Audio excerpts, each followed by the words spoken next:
ह्याच्याकडे आमचं सगळ्यांचं लक्ष काय असतं. जाणार नाही. पाठक सर, खरं तर एक मुद्दा घेसा सरांनी मांडला होता, तो होता पॉवर जनरेशनचा किंवा विजेच्या दरांचा. आणि तो खरं तर म्हणजे ते उद्योजक आहेत, पण सामान्यातल्या सामान्य माणसाशी संबंधित असा मुद्दा आहे.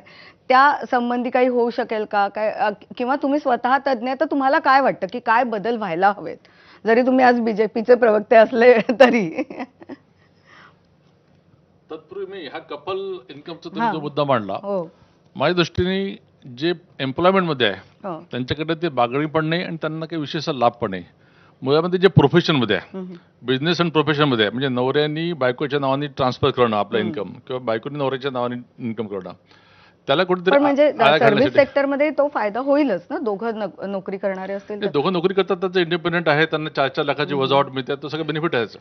मात्र जे एखादा पुरुष समजा आपला इन्कम कमी किंवा टॅक्स कमी लागावा म्हणून आपल्या बायकोच्या नावाने इन्कम ट्रान्सफर करत असेल किंवा बायको नवऱ्याच्या नावाने करत असेल, तर तो कपल इन्कमचा तो एक कन्सेप्ट आहे. तो आपल्याकडे भारतामध्ये आत्ताच येईल असं मला वाटत नाही.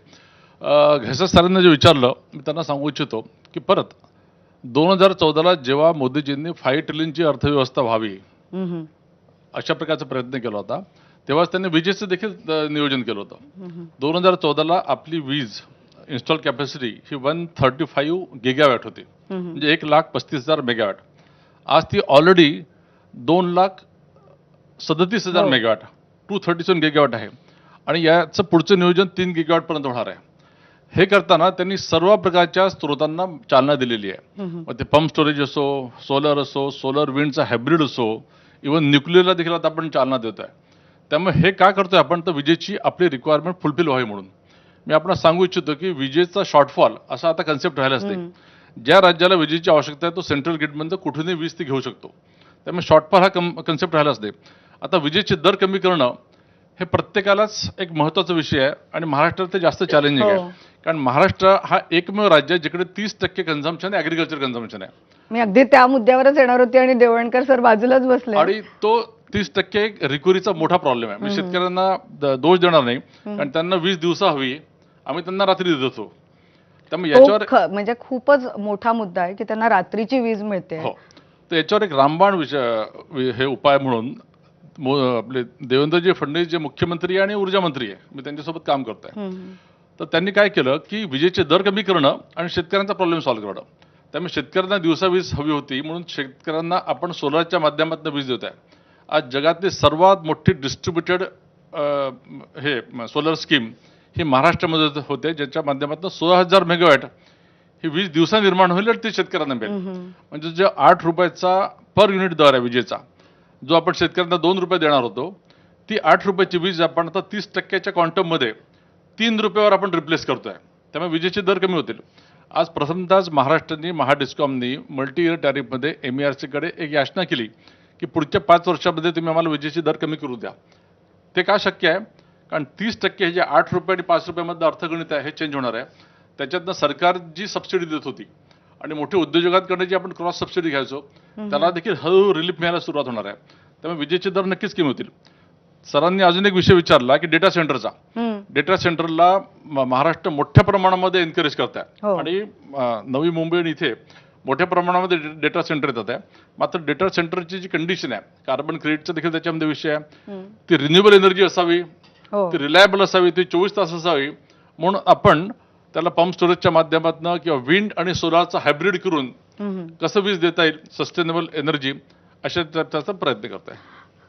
खरं तर आपण कृषी क्षेत्राला थोडासा हात घातलेलाच आहे, त्यामुळे जो मुद्दा मघाशी अर्धवट राहिला होता आणि खूप महत्त्वाचा मुद्दा आहे, म्हणजे अगदी सामान्यातल्या सामान्यांना ज्याचा फटका बसतोय तो म्हणजे आता जे वातावरण बदलामुळे आपण दरवर्षी नॅचरल कॅलॅमिटीज बघतो आणि त्याचा सगळ्यात मोठा फटका अर्थात शेतकऱ्यांना बसतो. यावर्षी आपण बघितलं की मराठवाडा कशा पद्धतीने उद्ध्वस्त झालं, मराठवाड्यातल्या काही जिल्ह्यांमध्ये काय झालं ते आपण पाहिलं.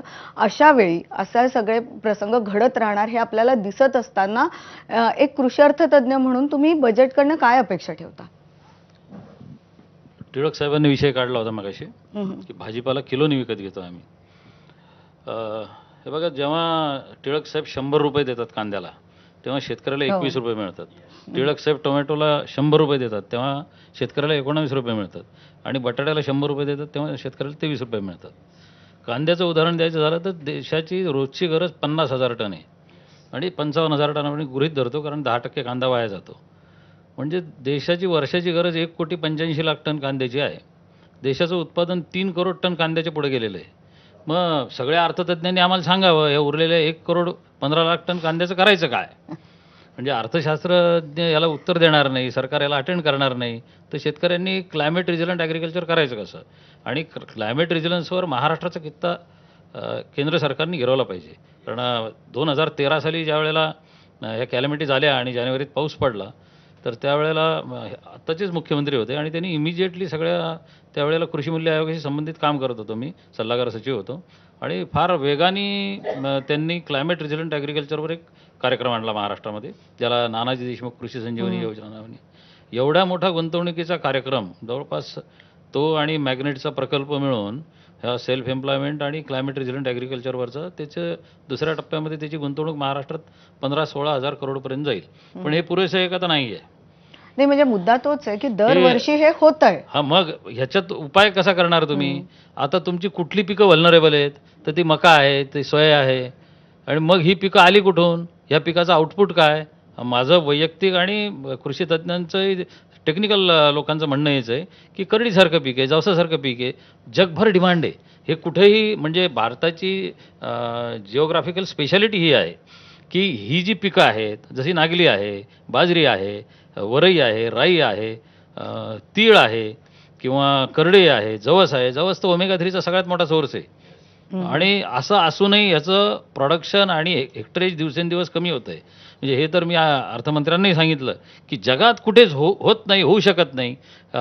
थोडंफार लॅटिन अमेरिकेत, थोडंफार आफ्रिकेत आणि मॅक्सिमम भारतामध्ये सुवर्णयुग आणणारी ही पिकं होती आपली, आणि ह्या पिकांच्या व्हॅल्यू चेन्स डिस्टर्ब झालेल्या आहेत. शेतकऱ्यांची अपेक्षा अशी आहे की क्लायमेट रिझिलन्ससाठी तुम्ही उगीच मोठे कार्यक्रम आणि मोठी रकमा आम्हाला सांगू नका, तुमच्या मर्यादा आम्हाला माहिती आहेत, परंतु आम्हाला जे सहज करता येणं शक्य आहे त्यासाठी आवश्यक तसं वातावरण तुम्ही करून द्या, तसं आर्थिक धोरण तुमचं आखा, तशी एक्झिम पॉलिसी तुमची असावी, अशी सरळ सरळ अपेक्षा आहे. हे जर केलं तर शेतकरी फारशा अपेक्षा न करता तुमचा जो उद्देश आहे तो साध्य करून दाखवतील, याची मला खात्री आहे. खरं तर शेतकऱ्यांच्या अपेक्षा खूप आहेत, मागण्या खूप आहेत.